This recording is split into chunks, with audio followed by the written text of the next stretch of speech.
check is my zipper. Well, how you doing? Thank you. It's exciting, but I admit I'm a little nervous doing this. I am the substitute host. There must be, I don't know what, 24 people here tonight. And probably twice that many watching. 1:30 in the morning. I mean, people are like going to the bathroom and then watching this. Is that? Or, you know, you've been broken up with and you're drunk and you're just going, I'm going to take a leak. Do you ever watch TV at 1:30 in the morning? Does anybody watch? You do watch this? May I? What do you do up to that point prior to that? Is it after a date or is it normally? Study. We're college students, so... You're a college student and you study, and then at 1:30 you're still watching. We're hanging out. So you're on some sort of like upper type pills? We wait for Beverly Hills. It's on at 2. 2 a.m. in the morning. So it's kind of that Beverly Hills 90210 comes on at 2 in the morning. That in-between show. You ever see Nick at Night? Is that on late? Because old Mork and Mindy reruns come on, and I have an afro, and that'll scare you back into reality, I'll tell you that. We read the paper today, didn't we? What did we do? Oh, you know what I like? The Michael Jackson thing is still going on. It's a big divorce. And there are rumors now that he paid Lisa Marie Presley $15 million to stay with him for 1 year. Now, if this is a rumor, now, if it's true, it will be the highest price ever paid for a piece of Elvis memorabilia.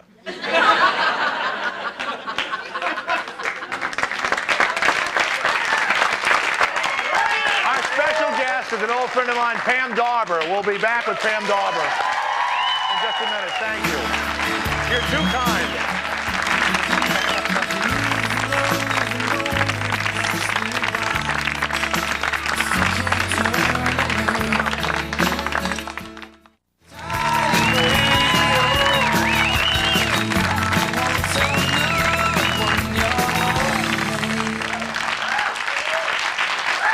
It's almost 2 o'clock in the morning. Come on, come on. Stay with me now.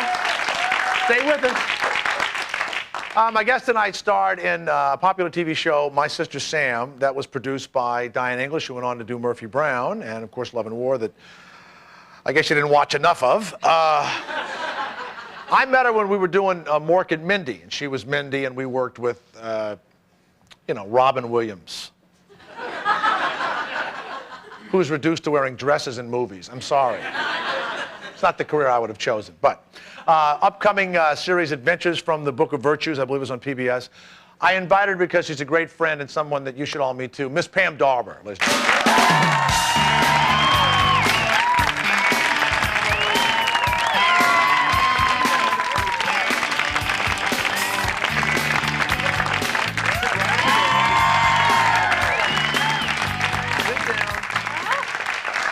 Thank you. They told me you would only do this because I was... Because you were the guy. I don't get up at 2 o'clock in the morning for anyone. No, I know. Do you have a TV in your bathroom? No. No. You need one for this show. Well,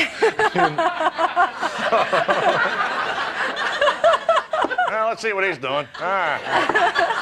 I will tell you that when I first came to Hollywood, I had not spent any time in L.A., and the first TV show I ever saw filmed was Mork and Mindy, and I was in it. What? Yeah, I got hired, you know, from New York. I was like a New York comic and an actor, and I had never been to Hollywood to see a television show, nothing. I came for the screen test, and then I got hired, and then I'm back. Yeah. And then there's Robin Williams, who was acting completely like, you know, crazy and running around and stuff. And you were so nice to me. I know, Jay. No, you were. It was tough. It was tough. It was. I was really, and you were I know. really nice. He wasn't very nice to you. No, he wasn't very nice to me. He wasn't. And what really pissed me off is he was funnier than I was. Oh, well, that was the problem. That was the big problem. I know that. See, Jay thought that he was going to take Robin on. It's like, oh boy, here I am with this guy. Well. Yeah. Isn't that awful? Well, you know, that's. I don't even like to be in the same room with him. But what's funny is that you took him on, and you know. Well, but I'm a girl, and we all know about that. But, I mean, it was different, too. You came in on the second year. The first year of Mork and Mindy was one thing. The second year was another thing as far as all of our personal lives. And, you know, Robin was... What does that mean, other personal lives? What is that? You know what that means. You know, no, well, we're not going to talk about that, so don't bring it up to me.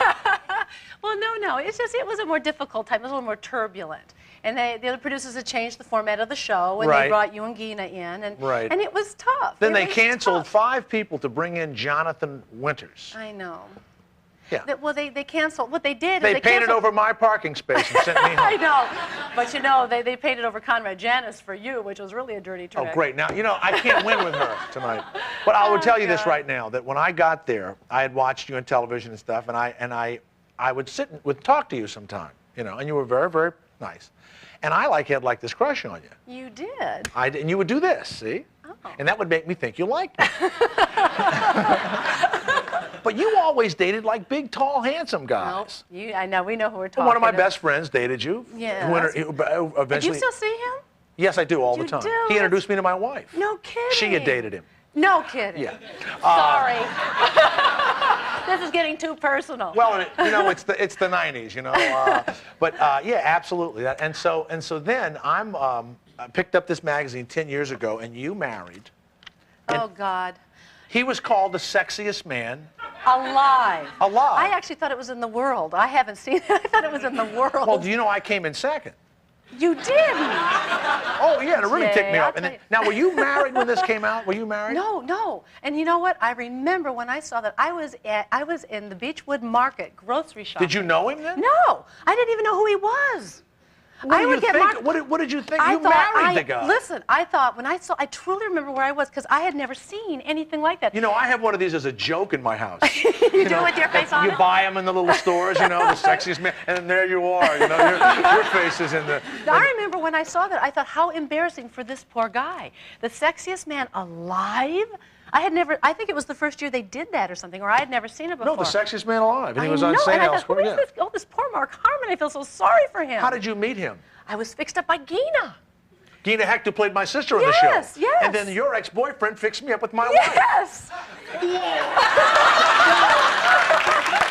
This is sickening. Isn't that bizarre? This is so sickening. She fixed me up with him. That is hysterical. How did she know him? She had done a play She with him. dated him, right? Yeah. No, but she had done a play with him. And I had another boyfriend. And I went to her birthday party. She said, Dawber, God forbid you Dawber. should... Well, yeah. Like they're in the Marines. God forbid you should break up with this guy you're with, but I know the perfect guy for you. And I said, don't tell me that. Did she show you the magazine? No. And 3 months later, she called me up, and I had gotten that guy out. And she said, so how's... Oh, he was worse. But anyway, she said, so how's... I'm not going to say his name. And I said, oh, he's out. He's just... Oh, he was the worst. And she said, Dawber, I've got the most perfect guy for you. And I said, is he an actor? She said, yes. I said, forget it. Put a gun to my head if I ever date another actor. She said, you won't say this when you hear who it is? I said, I will too. She said, you will not. I said, who is it? She said, Mark Harmon. And I went, oh. And, The sexiest man alive. yes, which I thought was embarrassing, quite frankly. Yes, it was. Anyway, so I said, look, I don't want to be fixed up. But, you know, in a couple weeks, oh my God, this means I'm dating again. In a couple weeks, if there's a dinner party, and You're not he's going to there go. and I'm I just asked how you I know, met. but I it's an interesting story. It is I kind think of we're here for interesting. half an hour. No, I know, but we can get to it. But so you met him, and I don't want to hear about it. I liked you, and I was sorry you married him. I know, but it didn't work out, so, you know. How long is this going to go on with you met him, you go to dinner? Well, Go anyway. ahead, we'll sit here No, all night, I guess. forget it. I'm not telling the story Well, no, anymore. and I'm very happy. You have children with him? Yes. All right, you just slept together. No, okay, we're big going deal. I on know a- that. But not until the fourth date. Now, I will tell you that I remember not till the 4th date. Now, if you were the sexiest man alive and you came to my place, it would just sort of be laying around on the coffee table, you know. Oh, let me see what I got to show you. Oh, yeah, let me get this call. I'll see you in a few minutes, you know. I remember that we used to go to your house for rallies. You were against microwave ovens. What? You would have You're rallies. hallucinating No, in no, your I'm old age. not. You would protest against people that use microwaves. What are you talking about? Well, I guess Robin wasn't the only one on drugs back then. I was protesting nuclear power plants. Yeah, I know that, but you didn't like microwave ovens either. Because I had a microwave oven. I didn't and I'm believe in them. That's right. And I'm in my little room nervous because I'm, the first-year actor. And they said, don't let Pam see that microwave You want oven. to know why? You want to know what? Because Peter Greenberg told me that was one of the biggest cover-ups in Washington, microwaves. However, I didn't get out and march for it. Now what? I have a biscuit in a microwave oven, and I'm hiding in the dressing room going beep, beep, beep, beep, beep. And some guy goes, "You have a microwave in there?" Now, you have 2 kids, 8 and 5. No, almost 4 and almost 8. Almost 8. Do you use microwaves? Yes. Okay, there you go. I came to become a believer in microwaves. I decided it was those big things. It wasn't the little microwaves, it's the big microwaves. Like 3 Mile Island is what you're talking about. You don't cook a lot in 3 Mile Island, do you?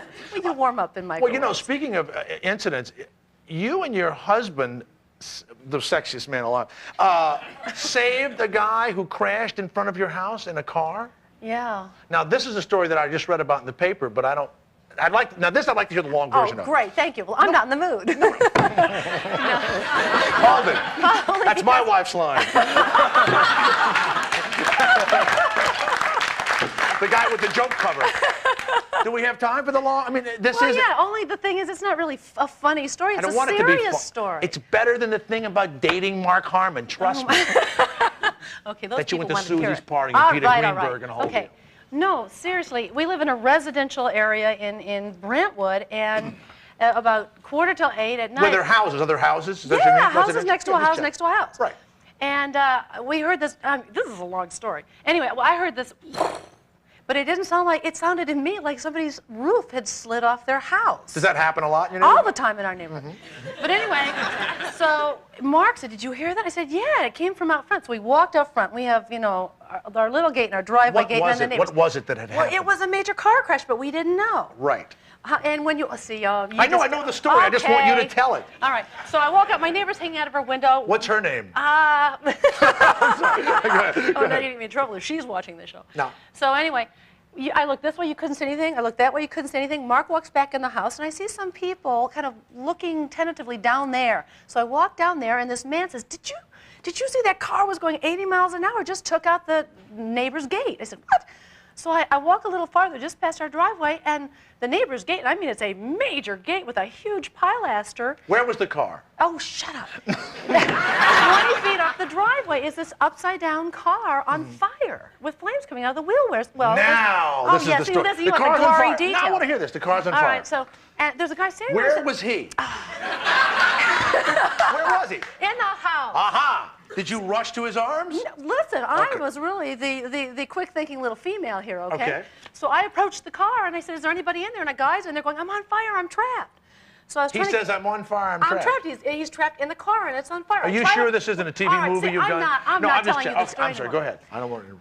So I try to pull the door open, and the handles have been sheared off. I run over the other side, and he's screaming, and the whole panel pulls off in my hand, and I go like this against the window, and I realize something heavy. We need something heavy to break this window. So I run down the driveway, because my husband probably has the best equipped garage in all of Brentwood, other than the fire department. So I know we've got a sledgehammer. So he's also the handiest man alive. Oh, you don't know. Oh, definitely. Very handy. Very handy. Is he on Popular Mechanics also? He could be on that. So this is exciting. And I don't want to interrupt you, but the car's on fire, and there's somebody who may die. Yeah. And you call the sexiest, handiest man alive.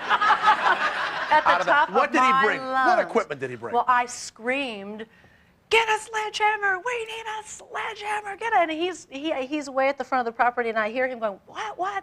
And I'm screaming, I can't get my gate open because I can't get it to work. And I screamed to the neighbor to call 911, there's a car on fire. What did he bring? What equipment? A sledgehammer! Thank you. How long did it take him to get to the thing? Just the right amount of time.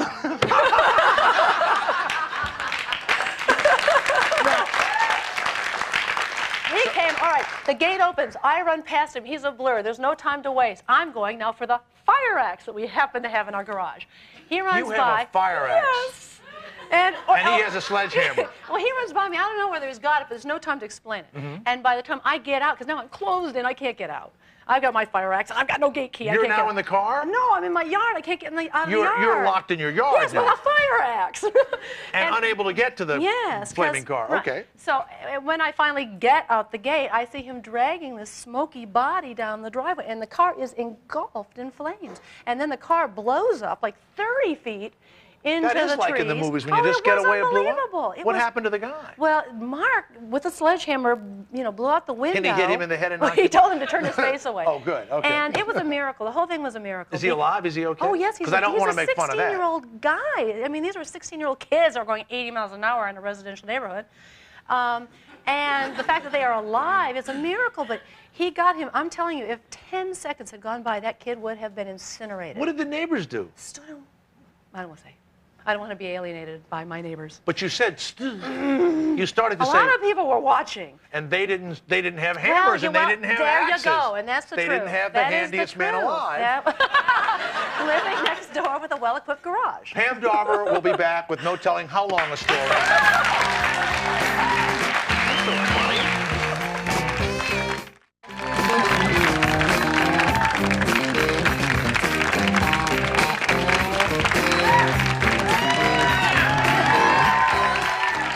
Pam Dawber is our special guest. I'm the substitute host tonight, Jay Thomas.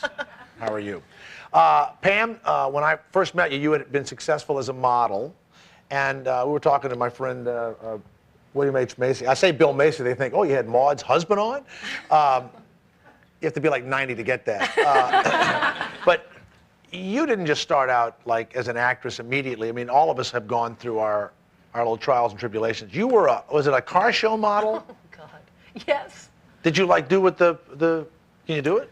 Can I do it? Yeah. Well, you already started, so I shouldn't be Well, no. You stand on a turntable in go-go boots with batwing eyelashes. And you talk about the car. Mm-hmm. That's about as deep as it gets.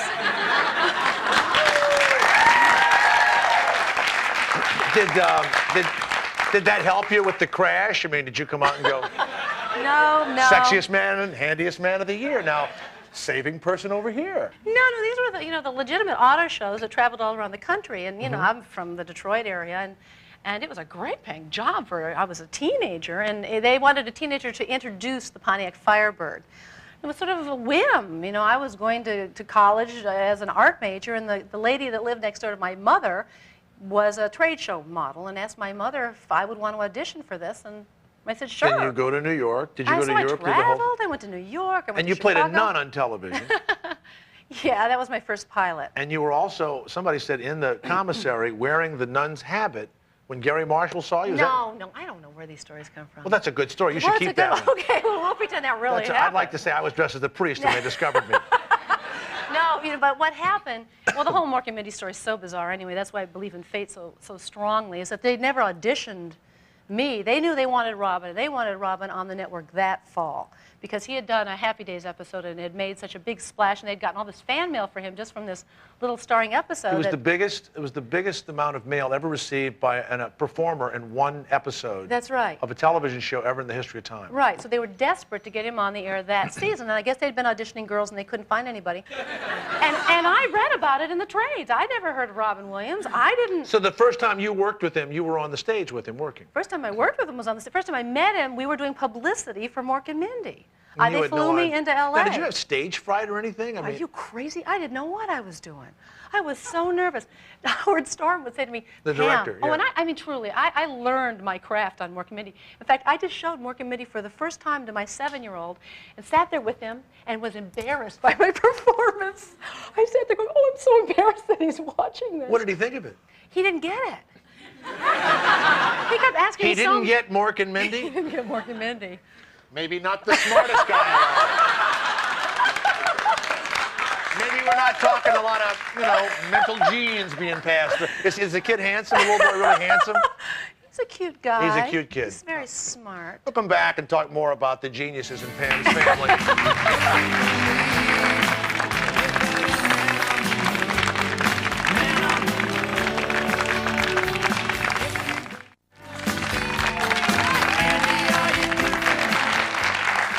I said this to Pam, and I mean it. We don't see enough of you on TV. I know you're a great singer. You're in Pirates of Penzance, and you're a trained actress. Why don't we see you? Why haven't we seen you in a sitcom lately?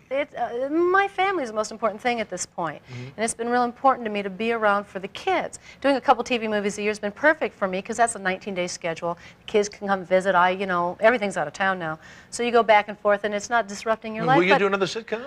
if they'll let me go to the, you know, the spring sing, you know, or if they'll let me go to To the the what? Christmas. You want to go to the spring Well, you sing? know, the Christmas concerts that the kids have. With I don't the want to kids? miss that stuff. Yeah, I don't want to They have will my... never let you out for that. Yes, they will. They won't just let you told out. me they would. No, they won't. They They're will lying too. to you. Well, they better not be. You'll never see Pam Dawber on television again.